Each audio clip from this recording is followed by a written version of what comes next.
Lord, kami po ay muling lumalapit sa iyo sa umagang ito. At kami po ay humihiling na pagpalain mo po si Brother Hiram, Sister Gay at ang kanyang tatlong anak. Isa po doon namin ay si Isaiah, ang aming inaanak. Lord, wala kaming ginagawa, Panginoon, kundi ang ipanalangin sila. Hindi po kami makakaganti sa nang ginagawang kabutihan sa amin.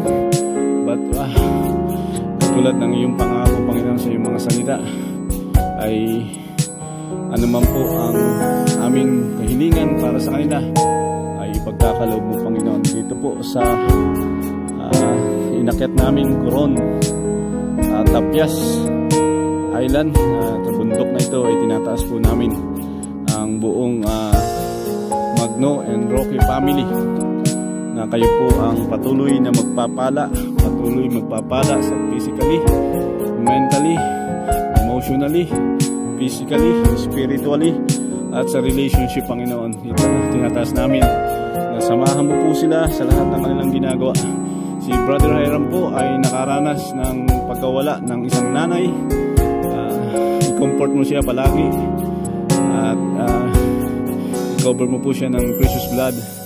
At hinihiling po namin, Panginoon, bagamat hindi sila nakauwi, ay ipaalala mo po sa kanila na perfect pa rin yung plano mo, perfect pa rin yung nangyayari dahil ikaw ang Diyos na sovereign God who control everything.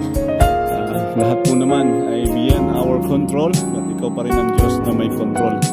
Pagpalain mo po ang buhay ni Sister Gay, ang kanyang trabaho, si Brother Hiram, ang kanyang trabaho. At hinihiling po namin, Panginoon, na huwag ka po magsasawang samahan sila sa lahat ng ginagawa nila sa ministry. Without them, Father God, isang malaking testimony, Panginoon, nung sila ay magpadala ng blessing. Ako po ay wala ng sweldo ng panahong yon.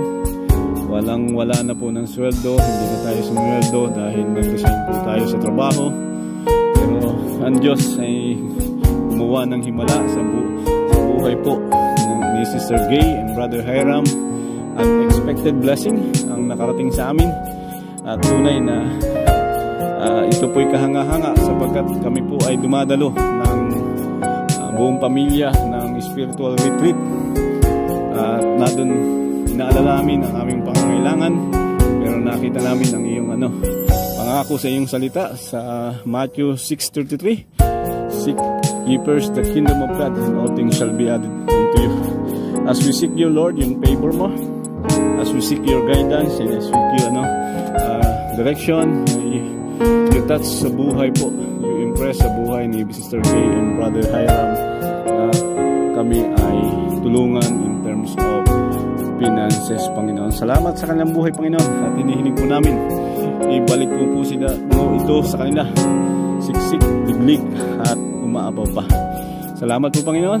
Ito po yung aming hinihiling at inaangkin. In Jesus' name we pray. Amen and amen.